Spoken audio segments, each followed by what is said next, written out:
This is a little video about feeling lonely and to give you perhaps some advice and ideas about what I did to overcome this feeling of complete loneliness after the death of our partner. Before we get into the main content, below me you should see a little red button which says subscribe, and then if you click that you'll be subscribed to this channel, and then you'll see a little bell icon. If you click that also, you'll be notified when these videos go live.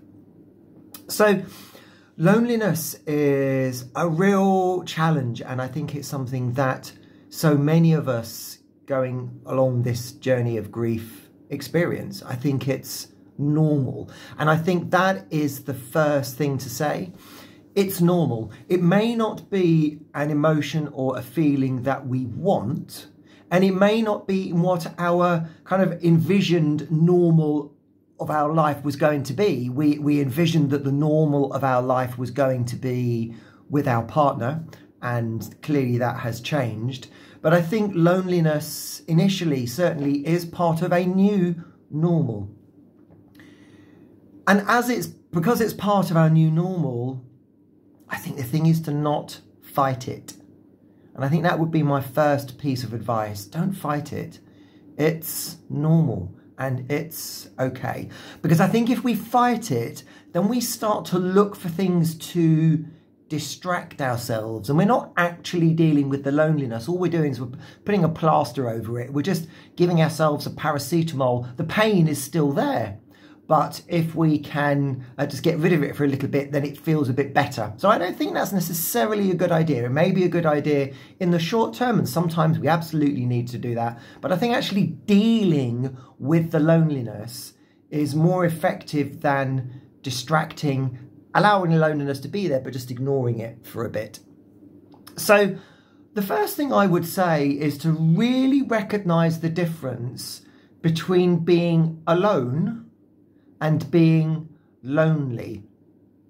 And of course the two are connected, but it is absolutely possible to be in a group of other people. So we're definitely not alone. We're surrounded by people, and it's possible to feel complete loneliness, even though we are with other people. And the opposite is also true. It's possible to be completely alone, never see another soul, and not feel lonely. So I think that's the first distinction, to just separate the two and recognize if we are doing something to overcome our loneliness, are we really overcoming our loneliness, or are we just doing something so we're not alone? Because it's possible to be with other people and still feel lonely. And what I would say about loneliness is we can feel loneliness, particularly after the death of a partner, because our partner was part of our life. Our partner was part of our decisions, and certainly this is true in my case. Claire was part of my decision-making process. She was part of what I did in life. If I wanted to do something, I would think, well, would Claire approve? Would she want me to do that? Do you think I should do that, Claire? What do you think, darling? And she was part of every decision. And for me, part of overcoming that loneliness was taking control of those decisions again and saying, I can decide for me. I can choose what I want to do. I can decide what I want to do. And then, what do I like to do? I don't know. Claire's always been part of my life. She chose the films we went to see. She said what restaurant we went to eat at, and she would dictate kind of the holidays and where we would go. And I didn't really know what I liked and what I wanted and what Mark liked. And a massive part of my healing process to overcome this loneliness has been to understand and recognize, what do I want? What do I like? And I went out and did things. I started dancing. Turns out I absolutely loved it. I went down the gun range and took up shotguns. I didn't like that so much. I learned to ride a motorbike. I absolutely loved that. So I'd really encourage you to get out and explore life. Rediscover you. Who are you? What do you like to do? What excites you? What gets you going? What lights that flame of emotion in your belly? And I think when we do things for us, it's possible that we can be alone, but not lonely. We're not looking for someone else to fulfill a part of our life.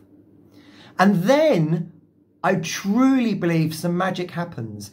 When we are not looking for someone else to fulfill part of our life because we know what we want, people tend to turn up in our lives that we can have real, deep, meaningful relationships with. And because we're not looking for that other person to give us a bit of our life, we know what we want in our life.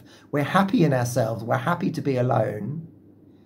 That person can enter our lives and we can have more deeper, meaningful relationships with those people. But it absolutely comes from a place of not being lonely, knowing ourselves, rather than trying to be in relationship with other people, which is actually being with others. It just means we're not alone, but we can still feel lonely. So let's look at the loneliness. Go out into the world, experience life. What do you like? What do you love?